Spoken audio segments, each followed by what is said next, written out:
ദൈവനാമം മഹത്വപ്പെടുമാറാകട്ടെ. നോമ്പ് ധ്യാന ചിന്തകളുടെ 21 ദിവസം.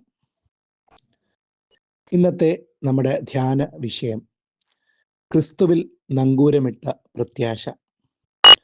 അതിന് ആധാരമായി എടുത്തിരിക്കുന്ന വേദഭാഗം യോഹന്നാൻ എഴുതിയ സുവിശേഷം 5-ാം അധ്യായം 25 മുതൽ 29 വരെയുള്ള വാക്യങ്ങൾ.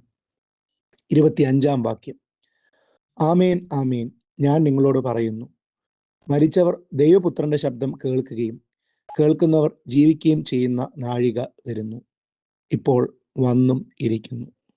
29-ാം വാക്യം: നന്മ ചെയ്തവർ ജീവനായും തിന്മ ചെയ്തവർ ന്യായവിധിക്കായും പുനരുദ്ധാനം ചെയ്യുവാനുള്ള നാഴിക വരുന്നു.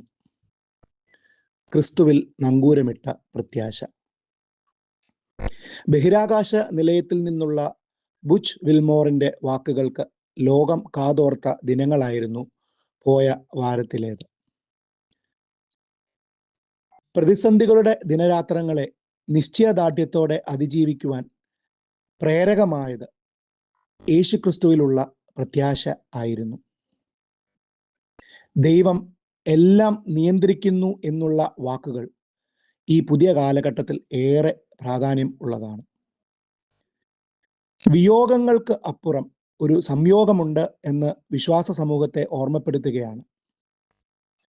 വേർപാടിലൂടെ വീണ്ടും കൂടിക്കാഴ്ചയ്ക്കുള്ള അവസരമാണ് ക്രിസ്തുവിലൂടെ വിശ്വാസ സമൂഹത്തിന് ലഭിക്കുന്നത്. Death is not real when someone has done his work well. ക്രിസ്തുവിന്റെ സൽപ്രവർത്തികളാൽ കർമ്മ നിരതരായവർക്ക് മരണത്തിന് അപ്പുറമുള്ളൊരു പ്രത്യാശ ലഭിക്കുന്നു. മരണത്തിന് അപ്പുറം അവരെ തേടിയെത്തുന്ന ദൈവ ശബ്ദം എത്ര വിസ്മയകരമാണ്.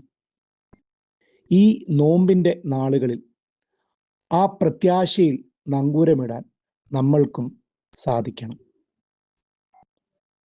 ആശയറ്റവരുടെ ശരണവും സാധുക്കളുടെ പ്രത്യാശയുമായ ദൈവമായ കർത്താവേ, ആഴ്ചവട്ടത്തിന്റെ അവസാന നാളിൽ നിന്റെ പീഡാനുഭവത്തിലും മരണത്തിലും ഖബറടക്കത്തിലും പുനരുത്ഥാനത്തിലും വിശ്വസിക്കുന്നവരായ ഞങ്ങൾ നിന്നിലുള്ള പ്രത്യാശയോടും കാത്തിരിപ്പോടും കൂടി ഒരുക്കമുള്ളവരായി നിന്റെ സന്നിധിയിൽ വിശ്രമം കണ്ടെത്തുവാൻ നീ സംഗതിയാക്കണമേ.